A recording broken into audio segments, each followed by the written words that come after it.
Wel, mae'r heffrod wedi gadael y cylch gystadlu ar Bustach sydd o'n blaenau ni nawr ac 'yn ni'n cychwyn wrth gwrs gyda'n bryd cynhenid ni'r Gwartheg Duon a'r Bustach Duon Cymreig a Linfa Jones o Lanerfil gyda fi'n gwmni. Shwmae Linfa? Iawn, diolch. Wedi cael cwpl o wythnosau prysur iawn. Weles i ti yn yr Steddfod yn Drenewydd, Steddfod Ffermwyr Ifanc wrthos diwetha? Ie, hwnna pan wythnos diwetha, felly mlaen i'r ffair wan dyddiau nesaf yma. So ie, amser brysur. A'r ffair yn brysur i ti fyd? Yndi, ie, so'r ffair yn brysur efo gwaith wan, ochr arall gwahanol i'r mywyd. So dwi'n ysgrifennyddus y Gwartheg Duon, felly efo'r stondin ac yn edrych ar ôl yr arddangoswyr hefyd. Ac yn cystadlu efo'r ŵyn? Os na bar ŵyn yma fyd? Oes, so mae gen i per o ŵyn bore yma. So, da ni wedi bod yn brysur efo hwnna. Sio dath i bore yma? Do, chweched, so hapus. Arbennig, da iawn Linfa, da iawn wir. A fel dys i'n ysgrifennyddus ar y gymdeithas ers 2021, os dwi'n cofio'n iawn, yn rhywbeth 4 mlynedd nawr.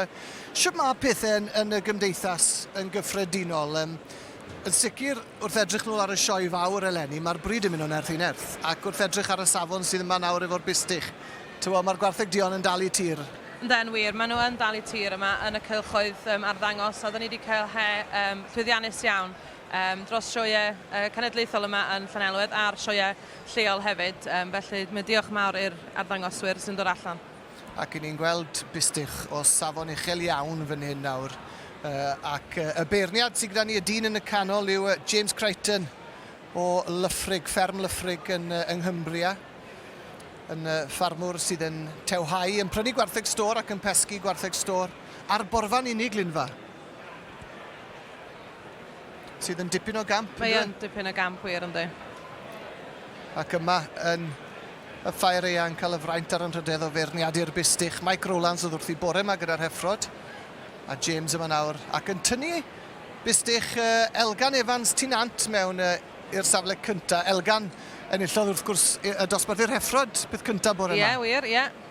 Chwarae teg iddo, mae'n gwneud job ofnadwy o dde ar y Gwartheg ar gyfer y ffair bob blwyddyn ac yn cefnogi'r gymdeithas bob blwyddyn. Chwarae teg iddo. A Elgan siŵr o fod yn meddwl bod e am wneud y dwbl nawr yn sicr ac yn tynnu wedyn Bustach rhif 91 fewr. Un Elgan eto. I frawd Trydian yn ei arddangos e. Wel, ar y teg. A wedyn, William Jones yn meddwl mewn i'r trydydd safle Linfa?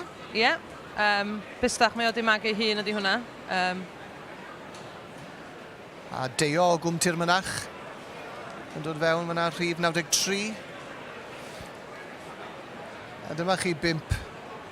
Wel, 6 mae'n ddrwg fi. Dyma chi 6 eidon arbennig o dda fan hyn nawr ar y teg ac yn dangos ein bryd ni ar ei oren, dyw Linfa. Wrth gwrs, yndyn.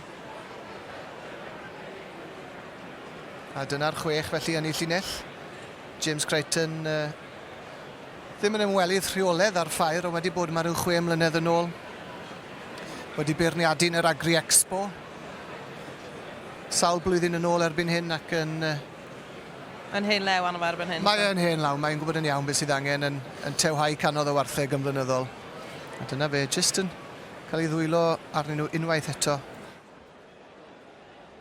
A Linfa, dwi'n meddwl bod e am sticio gyda y ffordd neth o gyda'r drefn, ynddi?